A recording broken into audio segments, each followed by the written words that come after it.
కావాలనే మీ కలను నెరవేర్చుకోండి. సంప్రదించండి హెగ్డే ఫెర్టిలిటీ, హైదరాబాద్, తెలంగాణ. వారు పర్యాటకులుగా అక్కడికి వెళ్తే వాళ్ళని అంత దారుణంగా వాళ్ళని చంపివేసినటువంటి ఏదైతే ఘటన ఉందో అది ప్రతి ఒక్కరికి కూడాను, మానవతావాదులు ఎవరైతే ఉన్నారో కుల మతాలకు అతీతంగా, యాజ్ ఏ ఇండియన్ గా ప్రతి ఒక్కరు కూడాను బాధపడుతున్నారు.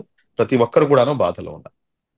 ఇది జరగడానికి కారణం ఏంటి అని చెప్పేసి మీరు ఒక సూటి ప్రశ్న అడిగారు. నేను దీనికి సూటిగా సమాధానం చెప్తున్నాను తల్లి. అదేంటంటే భారతదేశం యొక్క ఇంటెగ్రిటీ, భారతదేశం యొక్క సమైక్యత, దీనిపై దాడి అండి ఇది. మీరు గమనిస్తే కనుక ఇన్ని సంవత్సరాల తర్వాత, ఇన్ని రోజుల తర్వాత మరలా ఎందుకు అని చెప్పేసి వీళ్ళు పంజా విసురుతున్నారు అంటే కనుక దానికి గల కారణం ఏమిటంటే, ఇంతకు ముందు కాశ్మీర్ సపరేట్ స్టేట్ గా ఉండాలని చెప్పేసి, లేకపోతే కొంతమంది ఏమో కాశ్మీరు మేము దాయాది దేశమైనటువంటి దాంట్లో భాగస్వామ్యం అవుతాం అని చెప్పేసి, కొంతమంది ఏమో మాకు సపరేట్ స్టేట్ కావాలని చెప్పేసి అనేకమైనటువంటి వాదనలు వినిపించేవి. కానీ ఆర్టికల్ 370 అనేది రద్దు చేసిన తర్వాత జరిగినటువంటి పరిణామాలు, దాని తర్వాత అక్కడ జరిగినటువంటి ఉద్రిక్త పరిస్థితులు, దాని తర్వాత మొత్తం సెటరైట్ అయ్యి ఈ రోజున పరిస్థితి ఎలా ఉందంటే కంప్లీట్ గా మన అండర్ కంట్రోల్లోకి వచ్చేసింది. అక్కడ ఉన్నటువంటి కాశ్మీరీ ప్రజలు సైతం కూడాను మేము భారతదేశంలో అంతర్భాగము అని చెప్పేసి నమ్మేటటువంటి పరిస్థితులు వాళ్ళు వచ్చేసారు. వాళ్ళు ఈ రోజున ఈ సంఘటన జరిగిన తర్వాత అక్కడ జరుగుతున్నటువంటి ఏదైతే ర్యాలీలు కానివ్వండి, లేకపోతే ప్రజల యొక్క కోపం కానివ్వండి, మీరు ఒకసారి గమనిస్తే కనుక వాళ్ళు బయటకు వచ్చి ఇది అత్యంత దారుణం అని చెప్పేసి ముక్త కంఠంతో వాళ్ళు ఖండిస్తున్నారు. నంబర్ 1. నంబర్ 2, హిందూ ముస్లింల ఐక్యత వర్ధిల్లాలి అని చెప్పేసి నినాదాలు ఇస్తున్నారు. ఇదంతా ఒక ఎత్తైతే కనుక ఈ రోజున వారు చంపింది కేవలం 26 మంది హిందువులు అని చెప్పేసి మనం భావిస్తే కనుక తప్పుతలేదు. ఎందుకు అంటున్నానంటే 26 మంది కేవలం హిందువులు, 26 మంది ప్రాణాలు మాత్రమే కాదు వాళ్ళు తీసుకుంది యావత్తు కాశ్మీరీ ప్రజల యొక్క ప్రాణాలు. ఎందుకు నేను ఈ మాట అంటున్నానంటే దాదాపు మీరు గమనిస్తే కనుక ఆ పర్యాటక రంగం పైనే కాశ్మీర్ అనేది ఆధారపడి ఉంటుంది. పర్యాటకులు వెళ్తేనే కదా వాళ్ళకి ఒక రూపాయి వచ్చేది. పర్యాటకులు అక్కడికి వెళ్తేనే అన్ని రంగాలు కూడాను అభివృద్ధి చెందుతాయి అక్కడ. ఒకవేళ ఇటువంటి సంఘటనలు జరిగితే, ఒకవేళ ఏముంది, ఇప్పుడు ఈ సంఘటన జరిగింది, ఈ సంఘటన జరిగిన తర్వాత పర్యాటకులు అక్కడికి వెళ్తారమ్మా? అది ఎంత పెద్ద దెబ్బ అది! ఆర్థిక వ్యవస్థపై, ఆర్థిక మూలాలపై దెబ్బ కొట్టారు. అక్కడ హిందువా ముస్లిమా అనేది కాదు, వాళ్ళు కేవలం ఏంటంటే ఎవరైతే ఈ కాశ్మీరు నెమ్మదిగా వీళ్ళు భారతదేశంలో అంతర్భాగం అని చెప్పేసి అనుకుంటున్నారు, దీన్ని మనం డిస్టర్బ్ చేయాలి అని చెప్పేసి పన్నినటువంటి కుట్ర అది. నేను ఈ సందర్భంగా అంటారు హిందువా ముస్లిమా అది కాదు అని ఎట్లా అంటున్నారు? ఐడి కార్డ్స్ చూశారు మీరు, హిందువా ముస్లిమా? హిందూ అయితే ఒక పక్కకు రండి, ముస్లిం అయితే ఇంకో పక్కకు వెళ్ళండి. హిందువులను టార్గెట్ చేసి హిందువులను మాత్రమే చంపారు సార్. ఒక్క ముస్లిం అయినా కనిపిస్తున్నారు? ఒక్క ముస్లిం? ఎవరు చనిపోయింది పాపం? ఆ హార్స్ రైడింగ్ ఎవరైతే అతను ఉన్నాడో ఆయన ఏదో రైఫిల్ అంటే లాక్కునే ప్రయత్నం చేస్తే ఆయన ప్రాణాలు, ఆ ఒక్క ప్రాణం మాత్రమే పోయింది సార్ ముస్లింది. మిగతా వాళ్ళందరూ కూడా హిందువులే. మీకు ఒక చిన్న విషయం చెప్తారమ్మా. మీరు ఒక్క ప్రాణం పోయింది, అతను లాక్కునే ప్రయత్నం చేశారు అంటున్నారు. కానీ నా దగ్గర ఉన్నటువంటి వాస్తవాలు, అది కూడాను నేషనల్ మీడియాలో ప్రచురితమైనటువంటి వాస్తవాలు, యావత్తు మీడియా మొత్తం కూడాను చూపించినటువంటి వాస్తవాలు ఏమిటంటే ఆ వ్యక్తి అనేక మంది ప్రాణాలను కాపాడుతూ అతను చనిపోయాడు. అతను కూడాను ముస్లిమే. నేను ఇక్కడ హిందువా ముస్లిమా అని చెప్పి నేను డిబేట్ చేసి చూడదలుచుకోవట్లేదు. ఒక్కతనే. కానీ ఇక్కడ గమనించాల్సింది ఏంటంటే ఎవరైతే ఈ ఉగ్రవాదులు చేసినటువంటి దాడి ఏదైతే ఉందో దీనికి 2 అంశాలు నేను మీ దృష్టికి తీసుకొస్తాను. ఇస్లాం అసలు ఏం చెప్తుంది, ఇస్లాం ధర్మం ఏం చెప్తుంది అనేది నేను మీకు స్పష్టత ఇస్తాను. లా ఇక్రాఫ ఫిద్దీన్ అంటే ఇస్లాంలో ఎటువంటి జబర్దస్తి లేదు. మీరు చెప్పిన విధంగా వాళ్ళు ముష్కరులు ఏం చేశారు, మీకు కలమా వచ్చా, మీరు కలమా వస్తే మీరు కలమా చదవండి, లేదంటే కనుక నువ్వు హిందువా ముస్లిమా అని చెప్పేసి అతన్ని ఐడెంటిఫై చేసి మరీ చంపారు. అసలు జబర్దస్తియే లేదు ఇస్లాంలో. అలాంటప్పుడు నువ్వు ఏ రకంగా చంపుతావు? ఒకటి, నువ్వు జబర్దస్తి చేసావు, లా ఇక్రాహ ఫిద్దీన్ అని చెప్పేసి ఖురాన్ అంటుంది, ఇస్లాంలో జబర్దస్తి లేదు అని చెప్పేసి నువ్వు నాన్ ముస్లిం అయిపోయావు. నంబర్ 1. నంబర్ 2, ఏదైతే అమాయకమైనటువంటి ప్రజలను నువ్వు కాల్చి చంపావో ఖురాన్ చాలా స్పష్టంగా ఇస్తున్నటువంటి ఉపదేశము 5వ అధ్యాయం 32వ వాక్యం, సూరే అల్మైదా అంటారండి. అందులో చెప్తున్నటువంటి వాక్యం ఏంటంటే ఒక అమాయకమైనటువంటి ప్రజల యొక్క ప్రాణాలను కనుక నువ్వు హరిస్తే, నువ్వు యావత్తు మానవాళి యొక్క ప్రాణాలను హరించినట్టే.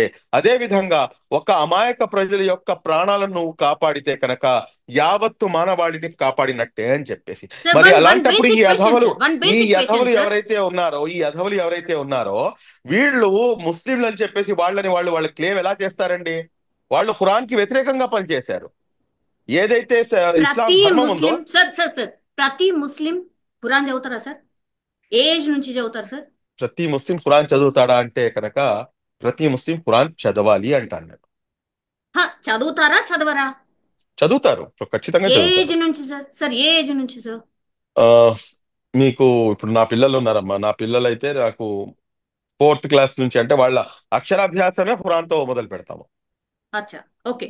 సో అక్షరాభ్యాసమే ఇప్పుడు ఖురాన్తో దాడి చేస్తాం. చేసిన వాళ్ళు కూడా డెఫినెట్లీ ఖురాన్ చదివే ఉంటారుగా మీరు అన్నట్టుగా.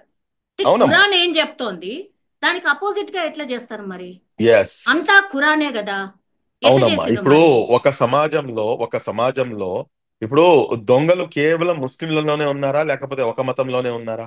రేపిస్టులు, మర్డరిస్టులు, మానభంగాలు చేసేవాళ్ళు, సార్ డకాయిట్లు గాళ్ళు కామనైజ్ చేయకండి సార్. సార్ కామనైజ్ కాదమ్మా. కామనైజ్ మీరు ఒకటి ఎస్ సార్. ఒకటి ఇక్కడ గమనించాల్సింది ఏంటంటే అన్ని సమాజాల్లో కూడాను దరిద్రులు ఉంటారు. వాళ్ళు చేసినంత మాత్రాన అది మొత్తం సమాజంపై ఆపాదించడం అనేది తప్పు అంటున్నాను. వాళ్ళు చేసింది 100% తప్పు, క్షమించరాని నేరము. వాళ్ళని ఊచకోత కోయాలి, వాళ్ళని నడి రోడ్డుపై నుంచోపెట్టి వాళ్ళని బుల్లెట్స్ తో కాల్చి చంపాలి, వాళ్ళని బహిరంగంగా ఉరి తీయాలి అని చెప్పేసి ముస్లిం సమాజం కోరుతుంది. మేము డిమాండ్ చేస్తున్నాము. అందులో ఎటువంటి అస్యోక్తి లేదు. కానీ ఆ నింద మొత్తం యావత్తు సమాజంపై మీరు మోస్తారంటే కనుక అది సమంజసం కాదు కదా. చంపినవాడు ముస్లిము, కాపాడినవాడు ఒక ముస్లిం ఉన్నాడు అక్కడ. మరి అలాంటప్పుడు ఆ ముస్లిం ఎందుకు కాపాడాడు? వాడు నిజమైనటువంటి ఏదైతే ఆ మానవతావాది ఉందో వాళ్ళలోంచి అది బయటకు వచ్చాడు. వీళ్ళు సార్ ఎవరైతే ట్వంటీ ఉన్నారో, ఈ సిక్స్ దరిద్రులు ఎవరైతే ఉన్నారో, 26 మెంబర్స్ వర్సెస్ 1 సార్. ఎగ్జాక్ట్లీ అమ్మా. నేను కాదనట్లేదు, నేను వ్యతిరేకం కాదు. అది తప్పు అని చెప్పి నేను ఖండిస్తున్నాను. కానీ ఒక్క ప్రాణమైనా కానీ 26 ప్రాణాలైనా కానీ ఏదైనా కానీ ఒక అమాయకమైనటువంటి ప్రాణాన్ని హరించడం అనేది తప్పు. ఇందులో ఎటువంటి అతిశయోక్తి లేదు. అది కూడాను ఇస్లాం ధర్మం పేరు చెప్పి మరి ఆ పని చేయటం అనేది తప్పు. ఏదైతే ఈ పాకిస్తానీ ఉగ్రవాదులు చేస్తున్నటువంటి ఈ దుశ్చర్యలు ఉన్నాయో వారు ఎందుకు చేస్తున్నారు అనేది మనం గమనించాలి. ఈ సమయం మన దేశానికి కావాల్సింది హిందువా, ముస్లిమా, లేకపోతే కాంగ్రెసా, బీజేపీయా, నువ్వు ఆర్ఎస్ఎస్ఆ, లేకపోతే ఏ జమాత్తో సంబంధం ఉంది, నువ్వు క్రైస్తవుడువా, నువ్వు సిక్కువా, నువ్వు హిందువా కాదు. మనం విఆర్ ఇండియన్స్ అన్న ఏకైక నినాదాన్ని తీసుకొని ముందుకు వెళ్లాల్సినటువంటి అవసరం ఉంది. ఈ రోజున పాకిస్తాన్ ఉగ్రవాదులు చేసినటువంటి చర్యను మనం దానికి ఇక్కడ ఉన్నటువంటి ముస్లింలపై మనం ఆపాదిస్తామంటే కనుక అది ఏమాత్రం కూడాను సహేతుకం కాదు అన్న సంగతి గమనించాలి అంటున్నాను నేను. సార్ ఎప్పుడైనా మీరు జమ్మూ కాశ్మీర్ వెళ్ళినరా? ఎస్పెషల్లీ ఈ ప్లేస్ కి వెళ్ళినరా? వెళ్ళానమ్మా, ఎట్లా వెళ్ళాను ఎస్ వెళ్ళాను ఎట్లా ఎంట్రీ ఇచ్చి ఉంటారు లోపలికి? హౌ కమ్ మీరు దట్ చాలా వ్యాలిడ్ యూనిఫామ్ క్వశ్చన్ ఎట్లేసుకుంటారు? అడుగుతున్నారు. మీరు చాలా వ్యాలిడ్ క్వశ్చన్ అడుగుతున్నారు. మీ క్వశ్చన్ కి నేను ఎలా ఎంటర్ అయ్యాను ఏంటి అనేది దాని సమాధానం మీకు కూడా తెలుసు. కానీ మీరు ఎందుకు అడుగుతున్నారనే దీంతో నేను మీకు ఆన్సర్ ఇస్తున్నాను. చూడండమ్మా, 2000 మంది పర్యాటకులు ఉన్నారు అక్కడ. నేను ఎవరిని నిందించట్లేదు, నేను ఏ పార్టీ పేరు తీసుకోను. కానీ let's come to the common sense point. 2000 మంది పర్యాటకులు అక్కడ ఉంటే కనుక నేను అక్కడికి వెళ్ళినప్పుడు నాకు ప్రతి కిలోమీటర్కి ఆర్టికల్ 370 తీసేసిన ఐ థింక్ 1.5 మంత్ తర్వాత నా విజిట్ ఉంది. ఓకే నేను పర్టికులర్ గా వెళ్ళాను అసలు ఏంటి అక్కడ పరిస్థితి అని చెప్పేసి.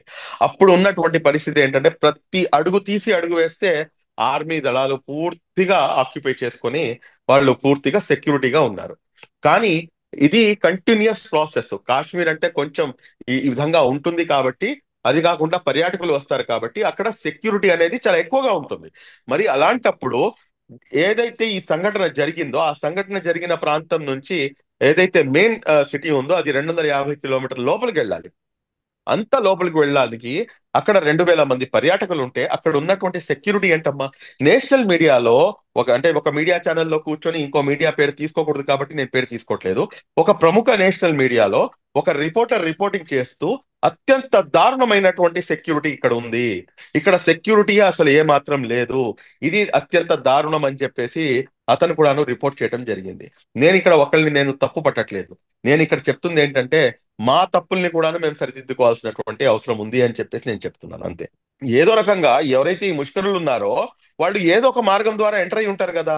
వాళ్ళు అంత ఈజీగా ఎలా ఎంటర్ అయ్యారు? ఎవరు వాళ్ళకి సహకరించారు? ఎవరు ఎవరు ఎవరు వాళ్ళకి అంత సహకరించుంటారు సార్? ఎవరు సహకరించుంటారు? జమ్మూ ఎవరు కాశ్మీర్ లో సహకరించుంటారంటే ఉన్నటువంటి నేను లోకల్ నేను పీపుల్ నేను చెప్పలేను కదా, నేను చెప్పలేను కదా తల్లి. నాకు దాని అంటే గురించి నాకు అవగాహన లేనప్పుడు ఖచ్చితంగా ఎవరో అంటే ఒకరు ఒక సహకరించుంటారు. ఖచ్చితంగా ఎవరో ఒకరు సహకరించుంటారు. బట్ ఎవరు యాడింగ్ సహకరించారు ఆన్, అంటే ఎస్ యాడింగ్ ఆన్ సార్, ఏపీకి సంబంధించిన మధుసూదన్ రావు అని ఒకతను చనిపోయాడు సార్.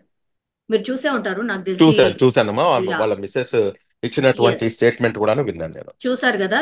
లోకల్ వాళ్ళు కూడా కొంత మిస్గైడ్ చేశారు అన్నటువంటి మాట చెప్పింది సార్. మీరు విన్నారా? నేను అట్లా విన్నాను జరిగి తల్లి. ఉండొచ్చా? అట్లా జరిగి అలా ఉండొచ్చా? జరగడానికి నేను ఇప్పుడు ఆవిడ ఇచ్చిన స్టేట్మెంట్ కి అయితే నేను కౌంటర్ అయితే చేయలేను. ఎందుకంటే అక్కడికి వెళ్ళొచ్చిన ఆవిడ ఆవిడ మాటకి నేను కౌంటర్ ఇవ్వలేను. కానీ నేను మీకు ఇండియన్ ఎక్స్ప్రెస్ ఏదైతే ఆర్టికల్ ఉందో ఆ ఆర్టికల్ ఇవాళ మార్నింగ్ ప్రచురితమైంది.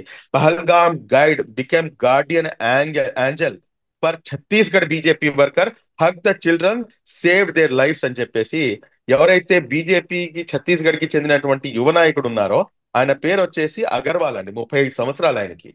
ఆయన ఇచ్చినటువంటి స్టేట్మెంట్ ఇండియన్ ఎక్స్ప్రెస్ ఆర్టికల్లో వచ్చింది. ఈ వ్యక్తి ఎవరైతే ఉన్నాడో ఈ కాశ్మీర్ కి చెందినటువంటి వ్యక్తి, ఇతను మా యొక్క ప్రాణాలను కాపాడాడు అని చెప్పేసి ఎస్, ఇస్తున్నటువంటి స్టేట్మెంట్. 11 మంది ప్రాణాలు ఉండవచ్చు ఐ థింక్. ఉండవచ్చు నేను కాదు అని చెప్పేసి నేను చెప్పను. మేబీ కొంతమంది ఏమైనా చేసి ఉండవచ్చు, లేకపోతే జరగచ్చు. కానీ ఈ అంశం జరిగిన తర్వాత మీరు చూడండి, కాశ్మీర్ లో బయటకు వచ్చి ప్రజలు చేస్తున్నటువంటి నినాదాలు ఏమిటి, వారు చేస్తున్నటువంటి అంశం ఏంటి అనేది కూడాను ఒకసారి క్షుణ్ణంగా గమనించండి. ఇంతకు ముందు గతంలో మనం ఇది చూసామా? ఈ రోజున వాళ్ళు భారతదేశంలో అంతర్భాగం మేము అని చెప్పేసి నమ్మి వాళ్ళు ఇస్తున్నటువంటి నినాదాలు హిందూ ముస్లింల ఐక్యత వర్ధిల్లాలి అని చెప్పేసి, మేము భారతదేశంలో అంతర్భాగం అని చెప్పేసి వాళ్ళు చెప్తున్నటువంటి మాట అది 100% వెల్కమ్ చేయాల్సినటువంటి అంశం. ఉండవచ్చు ఒకళ్ళో ఇద్దరో లేకపోతే ఒక పర్సంటేజ్ ఆఫ్ పీపుల్ ఎవరైనా ఉండవచ్చు, వాళ్ళని కూడాను మనం పట్టుకోవాల్సినటువంటి అవసరం ఉంది అంటాను నేను. Yeah, okay, right sir. నిన్న తను మాట్లాడుతూ కూడా ఇంకో మాట అండి సార్. కాల్చేటప్పుడు కూడా ప్రాధేయపడుతున్నా కూడా మమ్మల్ని వదిలేయండి అని బిడ్డ ప్రాధేయపడ్డా చనిపోయిన వాళ్ళను మళ్ళా కాల్చిండ్రు. అట్లాగే నన్ను కూడా కాల్ చేయు అంటే లేదు మిమ్మల్ని కాల్చాం, ఇక్కడ ఏం జరిగిందో వెళ్ళి మీ మోడీకి చెప్పు అన్నటువంటి మాట చెప్పింది సార్. దీన్ని ఎట్లా అర్థం చేసుకోవాలి? వెళ్ళి మీ మోడీకి చెప్పు అంటే కోపం అంతా మోడీ పైన, లేకపోతే భారతదేశీయుల పైన, ఎవరి మీద?